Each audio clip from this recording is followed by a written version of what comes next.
ሰላም ሰላም ውድ እና የተከበራችሁ የኔ ዩቲዩብ ቻናል ተከታታይ ሰላማችሁ ይብዛልኝ በያላችሁበት። እውነት እውነት ያው ደስታችን እያጣጣማችሁ ነው አይደለ? ደስታችሁ እየሳቃችሁ ነው፣ እንዳትከፉ እየሳቃችሁ ነው። ያው የብሩኬና የሀይሚ ወዳጆች ማለት ነው። ያ ሌሎቹማ እንዴት ይስቃሉ፣ እንዴት ይደሰታሉ፣ እየተበሳጩ ክሮሌክስ እየተጎነጩ ነው ብለዋል እነ ጠንፌማ። ለማንኛውም የኔ ውድ ቤተሰቦች ሀይሚዬና ብሩክዬ በሰላም ዱባይ ገብተውልናል። መግባት ብቻ አይደለም ሽር ሽር ሽር ተጀምሯል እያልኳቸው ነው ውዶቼ። ሌላው ነገር ደግሞ ፕሌን ውስጥም የገጠማቸው ነገር አለ። ስለሱም እናወራበታለን፣ እንሄድበታለን ትላላችሁ። ላይክ ሼር እያደረጋችሁ ለቤቱ አዲስ ከሆናችሁ ደግሞ ቤተሰብ ሁኑ ውዶቼ።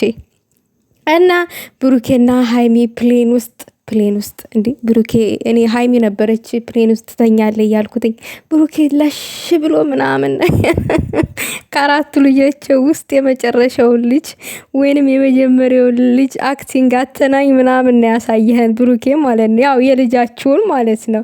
ልክ እንደ ልጅ ምናምን ነገር እኔ ፈታ ያደረገኝ እሱ ነው የፕሌን ውስጥ። እና እኔ የጠበኩትኝ ሀይሚ እንቅልፍ እንደሚወስዳት ነበረ ቤተሰብ። ምክንያቱም ገና እንደገቡ ምናምን እዛ ቁጭ ብሎ ምናምን አይኗ ጭፉን እያለ ነበረ። በዛ ላይ ደግሞ ጭራለች፣ ዝምታ አበዛች። ያው ኮመንት ላይ እያጨናነቅላት ነበረ። ያው እኔ ግን ብዙም አልጣፍኩም፣ አልዋሻችሁም። በሰላም ምናምን ብዬ ነው የወጣሁትኝ። እና ብዙ አላወራችም። ብሩኬ ነበር እንዲሁም ሲዋራ የነበረው። እያወራ ራሱ እንቅልፉ እየመጣበት ነበረ።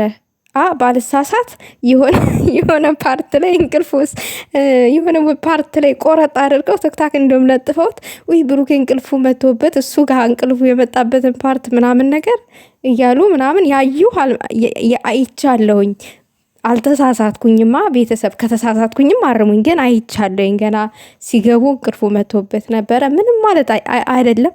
ከተመቸው ይተኛ። ዋናው በሰላም መግባታቸው ነው አይደለ ውዶቼ? ዋናው በሰላም መግባታቸው ነው። በሰላም ገብተውልናል። ያው የማይቀረው ጭቅጭቃቸው የሁሉም ጊዜ ያው እሱማ ድምቀታቸው ነው የሚያደምቃቸው ጭቅጭቃቸው አይደለ ውዶቼ? ያ የፍቅር ጭቅጭቃቸው ማለት ነው ተጀምሯል።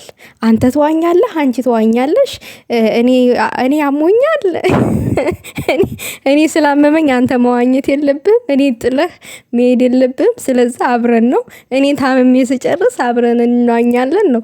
ሀይሚዬ እኔ እናት ምን ላደርግሽ? እኔም አሞኛል አንቺ አሞኛል ያልሽው አይነት ማለት ነው። ምንም ማድረግ አይቻልም። ይሄ የሴቶች ጣጣ ነው አለች። እውነት ነው፣ ይሄ የሴቶች ጣጣ ነው።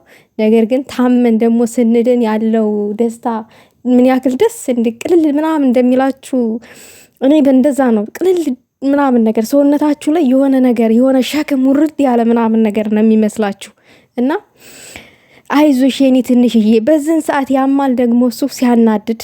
አሁን ለየት ያለ ቦታ ዱባይ እንደሆንሽ አላወቀም ነበረ።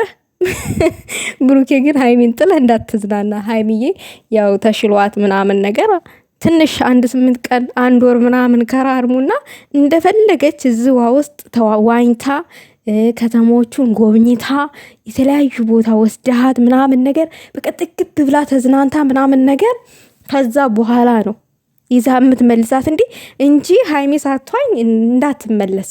አዎ ያው መዋኘትም ትፈራለች፣ ግን ያው አለማምዳት ዝም ምናምን ውሃው ሰፊ ስለሆነ ማለማመድ ግድ ይልሃል ማለት ነው።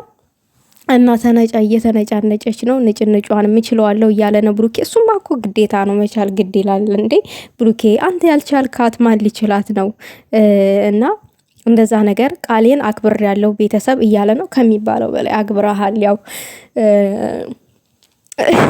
አንዳንድ ነገር ሲፈጠሩ ብንወቃቅስህም ምንም ማድረግ አይቻልም። ሲጀመር ቤተሰብ የምትወዱትን ሰው ነው የምትቆጡትም፣ የምትወቅሱትም፣ የምትቦጭቁትም የምትወዱትን ሰው ነው። ለምትጠሉት ሰው ቦታም ጊዜም አይኖራችሁም። ልታዳምጡት ራሱ አትፈልጉም። የምትጠሉትን ሰው እግዚአብሔርን ከልባችሁ የምትወዱትን ሰው ትወቅሱታላችሁ እንጂ የሆነ እንደዛ ስንወቃቅሰው ብሩኬን ከኒ ጭምር ማለት ነው እንደምንጠላው ምን ያክል እንደምንጥለው ምናምን አድርጋችሁ የምትረዱ አላችሁ። በእርግጥ ትክክለኛ የብሩኬና የሀይሚ ወዳጆች እንደዛ አትረዱም፣ አውቃቸዋለሁ የኔ ውዶች።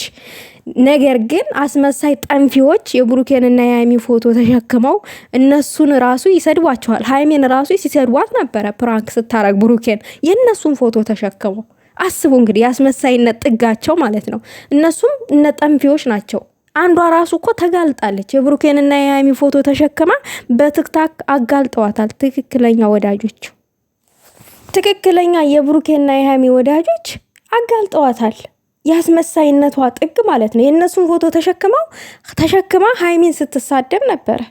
አስቡት እንግዲህ እና ያው ስለምንወደው እሷንም ብሩኬንም ሁለቱንም ስለምንወዳቸው በቃ ሌላ ሃይሚዬ ደግሞ ስታኮርፍ፣ ስትከፋ፣ ስትጨነቅ ይሆናል ሌላ ስስት ታደርጋቸዋለች። ከዛ አንጻር የምናሸንፈው ብሩኬን ነው። በቃ አሌለ ብሩኬ ጥላህ ልትሄድ ነው ወይ ምናምን ያው ልሄድ ነው እያለ እሱም ሆዳችንን እያባባው ነበረ። ጥላት ከሄድክ እንደዚህ ነው ምናምን ሁሉም የራሱን ግምት እኮ ነው የሚሰጠው ቤተሰብ እግዚአብሔርን። እና እንደዛ ነገር ሆኖ እንጂ ነገሩ እነሱ የሚጠሉ አይደሉም ሲጀመር ማለት ነው። ለምን ብሩኬን አንጠለውም? ለምን ለሃይሚ የሚያስፈልጋት ሰው ስለሆነ ከብሩኬ በላይ የሚረዳት ሰው ስለሌለ ሃይሚን ብሩኬም እንደዛው ከሃይሚ በላይ የሚረዳው እና የሚጨነቅለት ሰው የለም። እርግጠኛ ሆኜ የምነግራችሁ አስመሳዮች ቁመው ነውና መልኩን አይተው አበድኩልህ አፈቀርኩልህ የሚሉ አስመሳይ ጠንፊዎች ለብሩኬ የሚጨነቁ ይመስላችኋል?